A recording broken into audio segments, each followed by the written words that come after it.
Hey folks, welcome to the 2015 elk hunt here in Utah. It was a 13-year draw for my brother Tom and I, who's on the camera. We do 2 tags in Utah here. It took 13 years. There was only 12 tags in the United States, but I'm going to give you a little rundown on what gear, some of the really important gear we use in camp. This is a do-it-yourself camp.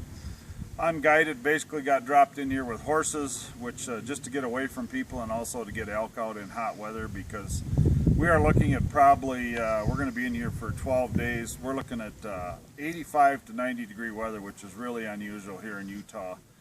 As far as we've not heard any, well, maybe one elk bugle so far, so we're planning on hunting some water tanks, which the cattle are using. So to give you a quick rundown, on some of the gear we're using. Obviously, we're just starting to set up cameras. The first thing is scent control.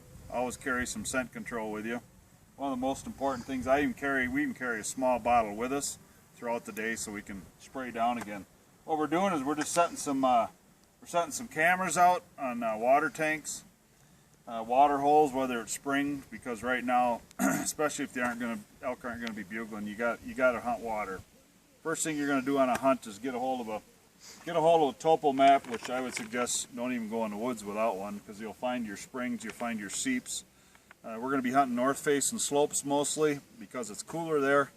You can eliminate probably 75% of the area on your map just by looking at it. And after you've done it a few years, you can almost pick out a spot where you're going to shoot your elk, because north facing slopes in warm weather is the key. Another thing that we've really come up with that works slick is solar chargers around the tent and in the tent. Cheap way to have light at night, especially with bears. We're kind of loaded up with bears in this area, which I'm going to cover a little bit later. Another one is a cell phone charger. If you do have cell phone coverage, but we just basically shoot a lot of video with our cell phones. Works really great. They're really cheap. Just keep them out in the sun. They'll charge the camera up. Another thing we're testing this year is the Wilderness Athlete supplements. We got a hydrate and recover. We got a brain and energy focus, which, you know, as you get older, you need a little of that stuff when your brain gets a little out of whack. They also got some altitude pills, which we've did a lot of hunts. We've hunted up to 13,000 feet. Dealt with a lot of altitude headaches. Not going to be so bad here, probably at 9,000 feet, but you take them for a safety precaution. And we found that really we're beginning. The Wilderness Athlete, they also have a recovery shake, and it's just loaded with stuff for your body instead of just drinking plain water. As far as optics, we're testing the new Vortex 1,000-yard rangefinder. We're hoping that we shoot them at like 20 yards and bugle them in, but if they're not bugling. So this is actually a muzzleloader hunt, I should mention that. Also just got the Vortex binoculars. You don't have to spend a lot of money. They've got some really good products. Reasonably priced. Shooting the new Vortex 1 power scope, which is legal here in Utah. Colorado's got to be open sights, so that'll be fun to try that. A little bit of magnification, but it gives you a little bit more zero with a set of crosshairs. Also, another fantastic tool which we've been fooling with already is the DeLorme InReach. It's made by DeLorme. Some of you have probably heard about the Spot unit, but this is kind of an upgrade. This allows me to do an SOS anywhere in the country. It's on a satellite system, so if I'm out of cell phone coverage, someone breaks an ankle, I can just hit the SOS button, probably have rescue here in 2 hours. Plus I can text back and forth with them, which is really nice. You can tell them what's going on, but they'll zero in on your position as soon as you hit this button, so you don't have to explain where you're at. The other nice thing is you can buy a package. Once you purchase this unit, they have packages. The package I purchased was $160 for the year, because also besides elk hunting, I duck hunt, I bow hunt a lot alone. If I fall out of a tree, I hit the SOS button. So the cheaper package allows me 10 text messages per year. In an emergency, you could text family. And there's packages that goes all the way up to probably $300-400 bucks, where if you really want your friends following, your friends can even follow you where you're going if you preset this unit. So, but mainly it's really nice for the SOS. And like in this area here where we have no cell phone coverage, if I need to get a hold of the packer, like Alicia from Flying J, I can text her down here where I'd never have cell reception, get her in here the next day in 85-degree weather, get my elk out without it spoiling.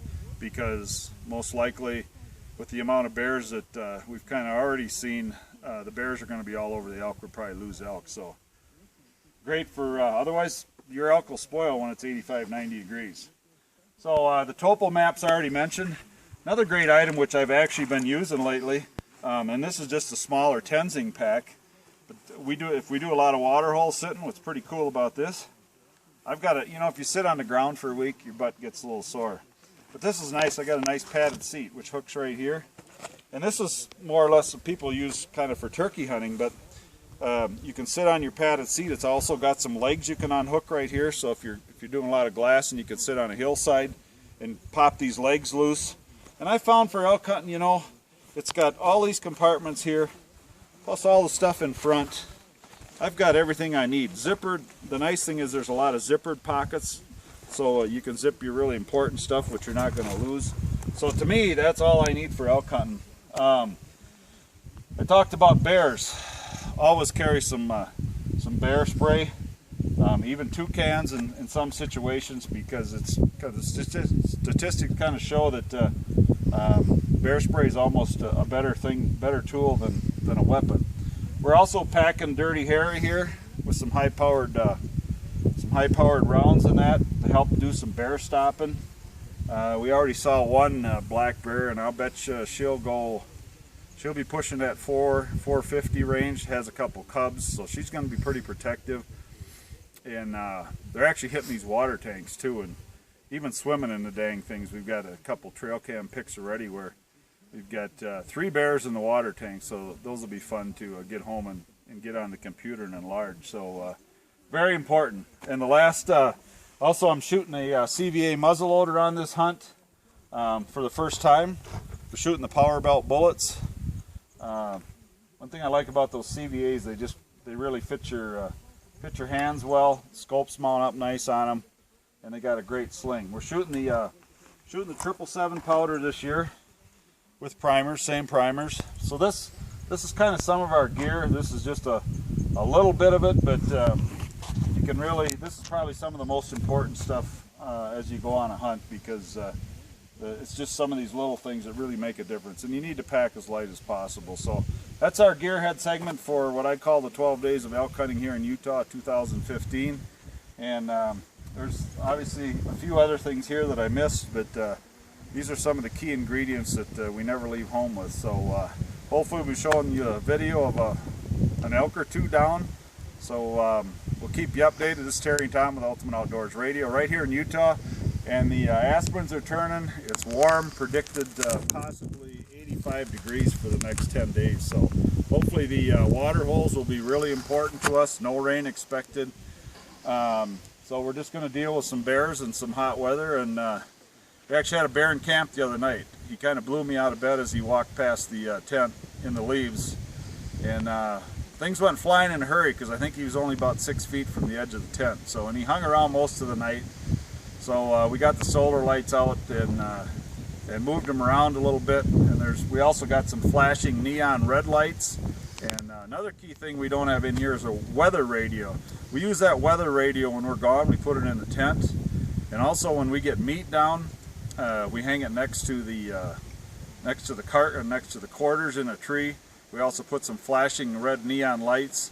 And hopefully that saves some of the elk. We've did that for many years, but weather radio's not just for weather, but it's such an important tool because it makes noise. It'll run all night on a battery. So if we got bears in camp and we're gone, we always have a weather radio playing inside with the solar lights, and that'll take care of most of your trouble. So and also a water filter, one or 2 of those. They even make a portable, which we're using now, where you can just fill a bottle and suck right out of it. It's just about so long. I used it the other day. It was fantastic. You don't have to carry the big pump. So anyway, Terry and Tom with Ultimate Outdoors Radio, and we'll keep you updated on the 2015 hunt.